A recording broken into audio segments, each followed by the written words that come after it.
Kalau kamu udah capek pakai spreadsheet yang susah digunakan dan ingin sesuatu yang jauh lebih worth it untuk uangmu, video ini cocok banget buat kamu. Video ini emang dibuat khusus untuk kamu. Jadi, kamu bisa mengatur data dengan lebih baik dan menghubungkannya ke berbagai bagian bisnis atau usahamu. Karena hari ini kita akan membahas sebuah software bernama Airtable. Airtable adalah platform berbasis cloud yang menggabungkan fitur spreadsheet dan database. Airtable memungkinkan kamu membuat dan mengelola berbagai database dengan antarmuka pengguna yang sangat ramah. Aplikasi ini bisa digunakan untuk berbagai macam keperluan. Kamu bisa memakainya untuk mengelola CRM di bisnismu, untuk manajemen proyek, bahkan untuk pelacakan inventaris juga bisa. Halo semuanya, nama saya Santiago. Selamat datang kembali di channel ini. Hari ini, seperti yang tadi saya bilang, kita akan membahas software keren bernama Airtable ini. Saya akan membuat dua video terpisah. Yang pertama akan membahas fungsi dasar dari Airtable, jadi ini adalah video pertama. Kita akan mempelajari tentang base, tabel, field, record, dan membahas fungsi dasar seperti cara membuat spreadsheet dan database, serta bagaimana menggunakan fitur-fitur dasar di Airtable. Di video kedua nanti, saya akan membahas lebih dalam lagi tentang beberapa fitur lanjutan dari software ini. Seperti biasa, saya akan menghilangkan wajah saya supaya bisa menunjukkan softwarenya ke kalian ya. Saya baru aja login, saya membuat akun dari awal supaya kalian bisa melihat prosesnya dari awal. Saya akan menghilangkan wajah saya supaya kalian bisa melihat layar saya. Sampai jumpa teman-teman. Di akhir, Airtable meminta kita untuk mengatur bagian pertama dari software ini. Kita bisa memilih dari berbagai macam warna. Saya akan pilih yang ini aja. Dan kalau kita mau mulai dari dokumen yang berbeda, kita bisa mengimpor spreadsheet atau dokumen lain, seperti presentasi atau dokumen relevan lainnya. Atau kita juga bisa langsung tentuin di sini apa yang akan dilakukan spreadsheet dan database kita. Kita bisa memilih dari beberapa opsi di sini. Saya akan pilih Project Management dan klik Next. Airtable akan membutuhkan beberapa menit untuk membuat homepage kita. Ini adalah aplikasi yang dibuat oleh Airtable. Saat ini, sekarang aplikasi ini menanyakan apakah sudah oke, atau kalau saya ingin lebih spesifik lagi tentang cara saya ingin menggunakannya. Saya akan langsung klik Create. Ini adalah workspace yang dibuat oleh Airtable. Airtable membuat beberapa tugas yang berbeda. Tepat di sini, di sebelah kiri. Airtable juga membuat deskripsi untuk tugas-tugas tersebut. Itulah tugas-tugas yang ada di dalam taskbar. Kalau kita pergi ke bagian projects, kita bisa lihat proyek-proyek apa aja yang udah dibuat, beserta deskripsi yang kita masukin di awal. Jadi, istilah penting pertama yang harus kita pahami di dalam Airtable adalah base. Base adalah singkatan dari database. Base adalah tempat untuk menyimpan data penting dan alur kerja yang bergantung padanya. Base bisa memiliki beberapa tabel, masing-masing berisi data, dan di dalam setiap tabel ada beberapa record, di mana data untuk setiap record disimpan di dalam field. Bagian kedua yang juga sangat penting untuk memahami cara menggunakan Airtable adalah tabel, sesuai dengan namanya. Kalau kita klik tanda plus di sini, kita bisa membuat tabel menggunakan AI, kita bisa mulai dari awal, atau kita bisa mengimpor tabel menggunakan berbagai software ini.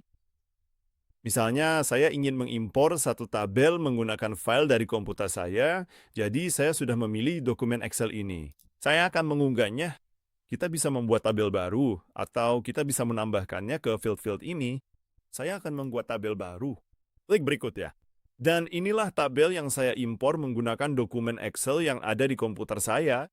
Ini adalah spreadsheet analisis harga yang saya gunakan untuk beberapa coklat yang dulu saya jual waktu kuliah.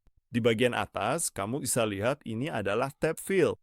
Kamu bisa mengeditnya jika kamu klik 2 kali seperti yang terlihat di sini. Ini adalah field utama dari tabel, dan namanya dimaksudkan sebagai representasi singkat dan unik dari setiap record di tabelmu. Saya bisa menamainya bahan, karena ini adalah tab untuk bahan-bahan, dan saya juga bisa mengedit semua tab field lainnya.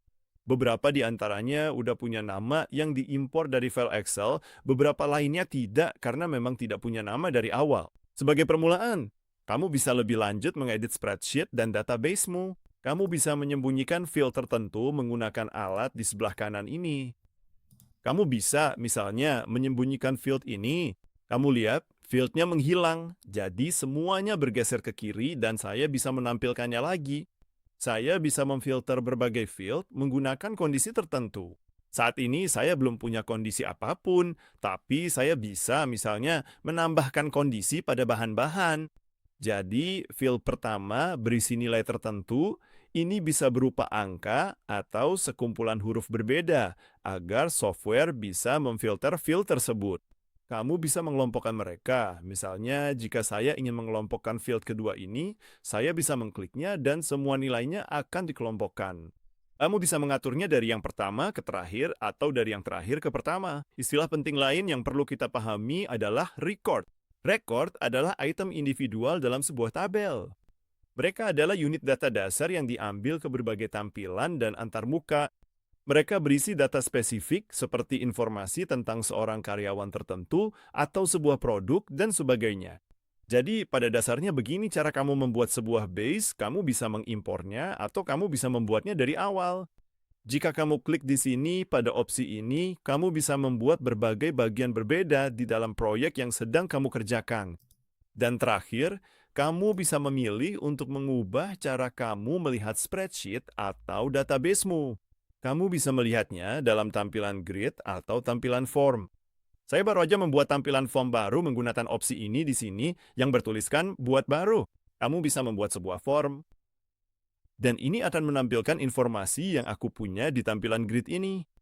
Tapi diatur dari sudut pandang form. Seperti yang kamu lihat, tampilannya lebih seperti daftar. Jadi kamu bisa melihat informasi kamu tersusun dari atas ke bawah. Tapi kamu selalu bisa kembali dan mengubah informasi di tampilan grid, dan perubahan itu juga akan muncul di tampilan form. Kalau aku mengganti nama di sini menjadi sesuatu yang lain, dan menyimpannya, kalau aku pergi ke tampilan form, perubahan itu juga akan terlihat di sini. Kita punya beberapa menu drop-down yang berbeda dari bagian-bagian di grid yang punya opsi berbeda. Misalnya, harga-harga akan ditampilkan sebagai menu drop-down di tampilan form, begitu juga dengan satuan ukurannya. Karena kita punya satuan ukuran yang berbeda di sini, ada gram, ada pak, ada unit, dan semuanya akan ditampilkan dalam sebuah daftar. Tampilan form, versi formnya. Seperti yang kamu lihat, antarmukanya agak mirip dengan cara kerja Excel. Kita punya beberapa sheet berbeda di bagian kanan atas sini, sheet-sheet yang diimpor dari spreadsheet. Dan secara keseluruhan, antarmukanya benar-benar mudah untuk dipahami. Karena kalau kamu udah pernah pakai Excel sebelumnya, kamu juga akan tahu cara menggunakan software ini. Ini adalah dasar-dasar cara menggunakan Airtable. Ini adalah alat yang sangat membantu untuk membuat dan mengelola database serta spreadsheet jika kamu sudah punya spreadsheet yang ingin diimpor ke software ini. Sangat mudah dan cepat untuk melakukannya, seperti yang udah kamu lihat di tutorial ini. Saat ini kita sedang menggunakan versi gratis dari Airtable, tapi kalau kamu juga ingin menggunakan versi berbayarnya, kami punya beberapa link afiliasi di deskripsi di bawah ini supaya kamu bisa mendapatkan lebih banyak manfaat dari software ini. Seperti yang udah saya bilang di awal, saya akan membuat video kedua, tutorial kedua, yang akan membahas lebih dalam beberapa alat canggih yang ditawarkan oleh Airtable. Sekali lagi, nama saya Santiago. Saya benar-benar berharap tutorial ini bermanfaat untuk kamu. Kalau kamu belum pernah menggunakan software ini, saya sangat mengajak kamu untuk mencobanya. Saya ingin membaca semua komentar kalian di bawah, melihat pendapat kalian. Kalau kalian udah pernah pakai software ini, atau belum, atau kalau ini sesuatu yang menarik untuk kalian gunakan. Saya benar-benar ngajak kalian untuk subscribe ke channel ini, supaya bisa cek semua tutorial lain yang kami tawarkan. Dan tanpa berlama-lama lagi, sampai jumpa di bagian kedua videonya. Dadah!